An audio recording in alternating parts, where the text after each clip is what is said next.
Fala galera, nesse vídeo vou fazer um review do final de Vingadores Ultimato, mais ou menos na 1 hora final do filme. Antes de tudo eu queria dizer que esse vídeo é basicamente uma tradução do Charles do canal Emergencial Some. Então vamos lá. Os 3 times dos Vingadores têm sucesso na sua tentativa de recuperar as Joias do Infinito no passado. Eles estão usando regras de viagem no tempo parecida com as de Dragon Ball Z. O que eles mudarem no passado não vai alterar o futuro deles, só vai criar linhas do tempo alternativas. A anciã explica para o Hulk como isso funciona, dizendo que ela está ferrada na linha do tempo dela se eles não trouxerem a Joia do Infinito de volta. Vamos falar mais disso daqui a pouco, pois isso leva à cena do Capitão América perto do fim do filme. O Homem de Ferro faz uma manopla para colocar as Joias do Infinito. E o Hulk quem vai usar ela, pois mesmo Thanos, que é um dos seres mais fortes do universo, quase morreu quando estalou os dedos, então para aguentar fazer isso deve ser alguém muito poderoso. E quando ele estala os dedos ele traz todos que morreram 5 anos atrás de volta. E para eles é como se os 5 anos não tivessem passado, eles não envelheceram. E isso vai ser importante para o novo filme do Homem-Aranha Longe de Casa. E a confirmação de que o estalar de dedos funcionou é que a esposa do Gavião Arqueiro, que havia sumido 5 anos atrás, liga para o celular dele. Mas enquanto isso, a Nébula de 2014 troca de lugar com a do presente e traz o Thanos junto com ela. Então enquanto eles estão celebrando, a nave do Thanos chega e começa a bombardear eles. E aí começa um jogo de batata quente com a manopla do infinito, que começa com o Gavião Arqueiro e passa até pelo Homem-Aranha depois que os outros voltam. Todos os personagens que já apareceram no universo cinematográfico da Marvel aparecem. Nós temos o Thor com 2 equipamentos, o martelo e o machado. O que permite a cena do Capitão América usando o martelo, levando o Thor a dizer, "Eu sabia." Sobre a Gamora e a Nebula. É importante lembrar que essas são as versões de 2014 delas, então a Gamora ainda não havia entrado nos Guardiões da Galáxia. Por isso ela não está junto com os Guardiões no fim do filme. E talvez seja nisso que vai se basear Guardiões da Galáxia 3. Durante a batalha, depois que o Thanos consegue se livrar da Capitã Marvel, ele consegue colocar a manopla do infinito, mas antes que ele consiga estalar os dedos, Tony Stark consegue roubar as Joias do Infinito. E ao fazer isso ele que instala os dedos e apaga Thanos e todas as suas forças, dizendo a sua frase icônica, "Eu sou o Homem de Ferro." Mas devido ao poder da luva ser muito grande para um humano, isso mata ele. A cena do funeral dele é bem bacana, eles convidaram até aquele menino do Homem de Ferro 3. Eles mostram também uma mensagem que o Tony deixou antes do plano de viagem no tempo. Então nós temos muitas cenas ao redor do mundo, com todos voltando para o seu local de origem, como o Pantera Negra voltando para Wakanda. Outra cena é o Homem-Aranha voltando para sua escola, o que deixou muita gente em dúvida, como é que todos os colegas da escola dele estão da mesma idade. O próximo filme do Peter vai se passar imediatamente após o fim de Ultimato, então o único jeito disso ser explicado é se todos os colegas de escola dele também sumiram 5 anos atrás. Outra cena do final do filme é o Thor passando a liderança de Asgard para Valkyria, e se juntando aos Guardiões da Galáxia.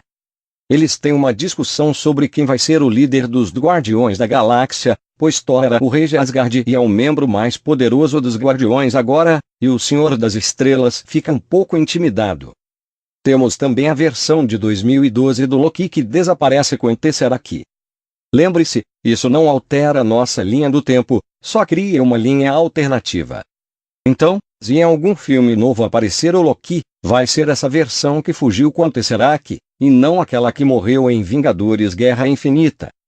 Nós vamos ter uma série do Loki no novo serviço de streaming da Disney, mas acho que não vai ser essa versão do Loki, eu estou achando que vai ser uma versão do passado. E então nós temos a cena do Capitão América, em que ele devolve as Joias do Infinito para as linhas do tempo aos quais elas pertencem. Mas ao invés de voltar imediatamente para o presente, ele fica na época em que ele prometeu ter uma última dança com a Peggy Carter, antes dele permanecer congelado por muitos anos. Então, ele aparece na frente do lago, como se estivesse esperando pelos outros, no estilo De Volta para o Futuro 2. Ele fica no passado e envelhece junto com a Carter e tiveram filhos. Enfim, ele teve aquela vida feliz que o Tony Stark disse que ele merecia.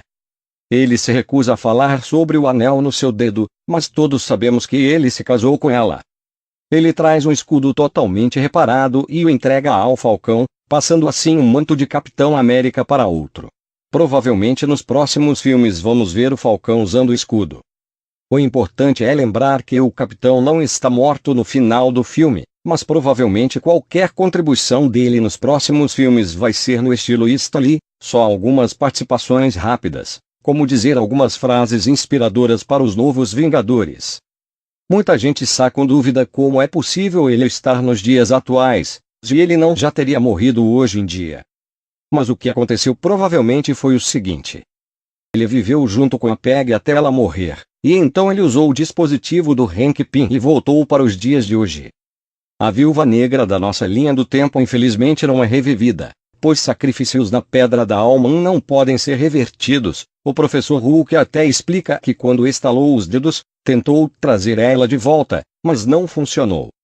Ele está com o braço seriamente machucado, assim como o do Thanos estava no final de Vingadores Guerra Infinita, mas talvez ele ainda volte em filmes futuros. E então, nós temos a última cena do filme, do Steve Rogers dançando com a Carter, e a música deles de fundo, ao que vamos para os créditos. Algo interessante é que não temos cena pós-crédito, mas algumas cenas durante o filme já serviram para isso, como aquele tremor abaixo d'água dando a entender que é sobre o Namor e a cena do Thor entrando nos Guardiões, são duas cenas que poderiam muito bem ser apresentadas como cenas pós-créditos. Temos também um som de um martelo batendo no metal 3 vezes, que é o som do Tony fazendo a armadura Mark I em Homem de Ferro 1. Os motivos para eles fazerem isso são, primeiro, é uma homenagem ao fim da fase 3, com as 3 batidas do martelo. Segundo, uma referência ao primeiro filme do Homem de Ferro, onde tudo começou. Terceiro, a ideia é que alguém no futuro vai fazer uma nova armadura do Homem de Ferro e usar ela. Nós ainda não sabemos se a filha dele é alguém que pode fazer isso, mas ela vai herdar as indústrias Stark um dia. Teremos que esperar até uma versão dela mais velha, talvez até vejamos ela se juntar a uma versão dos Jovens Vingadores, e se tornar uma nova versão do Homem de Ferro, Coração de Ferro, ou como eles quiserem chamar. Mas basicamente eles estão dizendo que ninguém vai tocar na armadura por um bom tempo. Então, como o universo do filme eles estão em 2023, eu acho que eles não vão fazer um novo Vingadores até chegarmos pelo menos a esse ano. Ou talvez até depois. Mas talvez nós vamos saber mais sobre isso quando o novo filme do Homem-Aranha estrear e eles anunciarem os planos para a fase 4 dos filmes da Marvel. E por enquanto é isso. Se gostaram do vídeo não se esqueçam de se inscrever e deixar o like. Muito obrigado por assistir.